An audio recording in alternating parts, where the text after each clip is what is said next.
என்னதான் பிளான் பண்ணி பக்காவாக ஸ்கெட்ச் போட்டு எதிர்கட்சிக்காரங்களாம் மூவ் பண்ணாலும் டைம் என்னமோ டிஎம்கே பக்கம் ஒர்க் அவுட் ஆகிட்டு இருக்கிற மாதிரியே இருக்குது.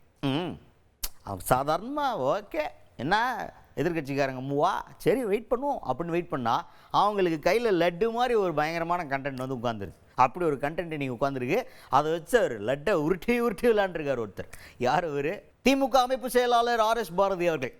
இப்போ உங்களுடன் ஸ்டாலின் அப்படின்னு ஒரு திட்டத்தை ஆரம்பிச்சிருந்தாங்க டிஎம்கே கவர்மெண்ட்டில்.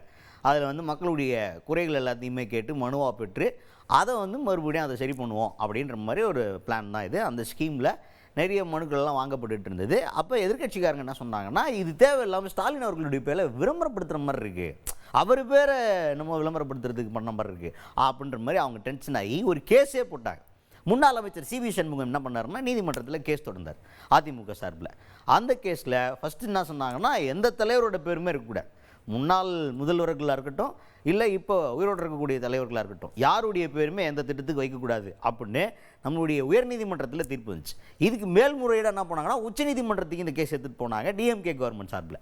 ஸோ கவர்மெண்ட் சார்பில் எடுத்துகிட்டு போனாங்க, டிஎம்கே சார்பில் எடுத்துகிட்டு போனாங்க. 2 தரப்பட்ட மனுக்கள் கொடுக்கப்பட்டது. அந்த மனுக்களெல்லாம் விசாரணை பண்ணப்பட்டது.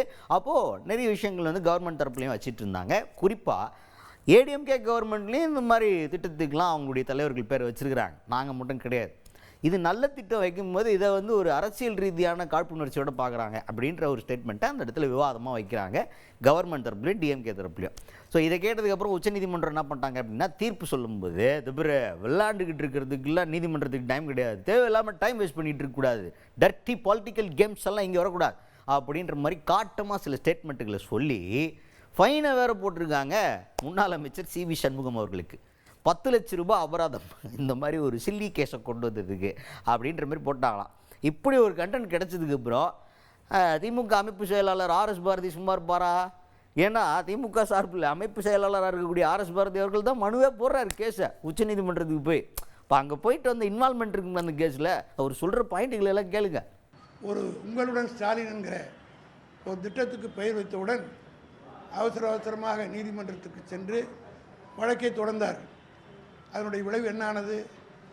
அந்த தீர்ப்பு என்ன வந்தது?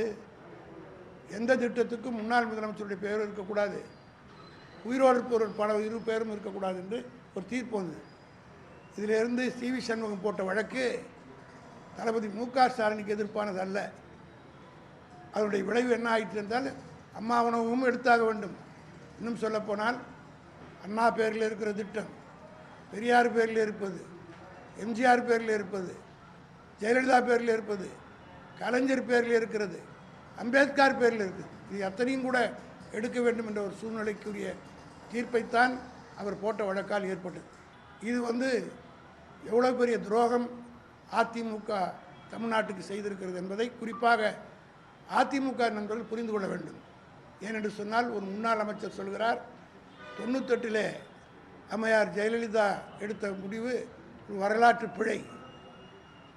அதே போல் CV சண்முகம் வழக்கு போட்டு ஜெயலலிதா பேரிலேருந்து எல்லாத்தையும் எடுப்பதற்குரிய வழிவகைகளை செய்கிறார்கள். ஆனால் திராவிட முன்னேற்ற கழகத்துடைய தலைவர், தமிழ்நாட்டுடைய முதலமைச்சர் தளபதி MK ஸ்டாலின் அவர்கள் இதை எதிர்த்து மேல்முறையீடு உச்சநீதிமன்றத்தில் அரசு சார்பாக மட்டுமல்ல, திராவிட முன்னேற்ற கழகத்தின் சார்பிலும், திராவிட முன்னேற்ற கழகத்தின் சார்பில் அமைப்பு செயலாளர் முறையில் நானும் உச்சநீதிமன்றத்திலே மனு செய்தோம். அந்த மனுவினை விசாரித்த உச்சநீதிமன்றம் இன்றைக்கு ஒரு செம்மட்டி அடியை கொடுத்திருக்கிறது. இந்த வழக்கு CV சண்முகம் போட்டது அரசியல் உள்நோக்கத்தோடு இது போன்ற கேவலமான அரசியல் விளையாட்டுகளை செய்யக்கூடாது என்றெல்லாம் கடுமையான வாசகங்களை உச்சநீதிமன்றம் கொடுத்திருக்கிறது. அதோடு நிற்காமல் 10 லட்சம் ரூபாய் அவருக்கு அபராதம் விதிக்கப்பட்டிருக்கிறது. அதுக்கு அடுத்தது சார், இப்போ ஒரு நல்ல திட்டம் நடத்துறதா பிளான் பண்ணுறாங்க கவர்மெண்ட் தரப்புல இருந்து, இந்த பேரெல்லாம் வச்சு அரசியல் பண்ணுறது எப்படி பார்க்குறீங்க அப்படின்னு கூடுதலாக நம்ம ஆளுகளில் சில பேர் ஏற்கனவே எரிஞ்சிக்கிட்டு இருக்கு, லட்டு கண்டென்ட் கிடச்சிருச்சு, நான் ஃபயராக பேசுவேன்டான்னு அப்படி பேசிக்கிட்டு இருக்கார். அவர்கிட்ட போய் இப்படி ஒரு கேள்வி கேட்டால் அவர் வந்துட்டு சூப்பராக கேட்டேன், நான் என்ன சொல்கிறது, உச்சநீதிமன்றமே கழிவு ஊற்றுச்சு, இதெல்லாம் ஒரு விஷயம்னு இப்படி கேவலமான ஒரு டாபிக் எடுத்து வந்து கேஸ் போடுறியா நீ அப்படின்னு திட்டி மண்டையில் கொட்டி 10 லட்ச ரூபா அபராதம் போட்டிருக்கு. அபராதம் உச்சநீதிமன்றம் போடுறது சாதாரண விஷயம் கிடையாது. சின்ன விஷயம் இல்லைப்பா அது. அது ரொம்ப பெரிய விஷயம். 10 லட்ச ரூபாய் உச்சநீதிமன்ற அபராதம் போடுதுங்கிறதெல்லாம் ரொம்ப ரொம்ப ரேர் கேஸ். அதுவும் ஒரு பொலிட்டிக்கல் பார்ட்டி அப்படின்ற அடிப்படையில் தான் பார்ப்பாங்க அதை. அப்படி பார்த்து இப்படி ஒரு கேஸ் போடுறா பார்த்துக்க. அப்போ எவ்வளவு டென்ஷனாக என்னென்ன பேசியிருப்பாங்க கோர்ட்டில் அப்படின்ற ரேஞ்சுக்கு பேசியிருக்கார் ஆர்எஸ் பாரதி அவர்கள். அதுதான் உச்சநீதியுமே சொல்லிட்டு இதெல்லாம் கேவலமான அரசியல்லாம் பண்ணக்கூடாது சீஃப் ஜஸ்டிஸை சொல்லியிருக்கிறார். அதுக்காக தான் 10 லட்ச ரூபா ஃபைன் போட்டிருக்காரு.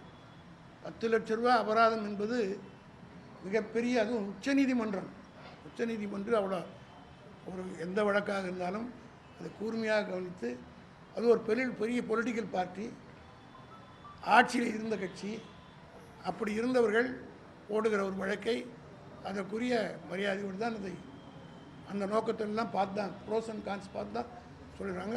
உச்சநீதிமன்றத்துக்கே கோபம் வந்து தான் 10 லட்ச ரூபா அபராதம் போடுறோம். வேறு எதுனா அவர் கொள்கையும் உள்ள ஒன்றும் இல்லை, ரெண்டும் ஒன்றுன்றத உதாரணமாக சொல்லிட்டேனே. அவர் நேரு வேணாங்கிறாரு, காந்தியே வேணாங்கிறார். காந்தியே சுதந்திரம் வாங்கி கொடுக்கலன்னு சொல்கிற கட்சி தானே இன்றைக்கி பிஜேபி. நேரு பேரே உச்சரிக்கூடாதுன்னு சொல்கிறது தானே மோடி. இவர் அண்ணா பேர், கலைஞர் பேர், ஜெயலலிதா பேர், எம்ஜிஆர் பேர், யார் பேரும் சொல்லக்கூடாதுன்னு இவர் கேஸ் போட்டார். அவரால் சொன்னார், இவர் கேஸே போட்டார். அதனால் 2 பேருக்கு என்ன வித்தியாசன்றது உங்கள் முடிவுக்கு விட்டுருவோம்.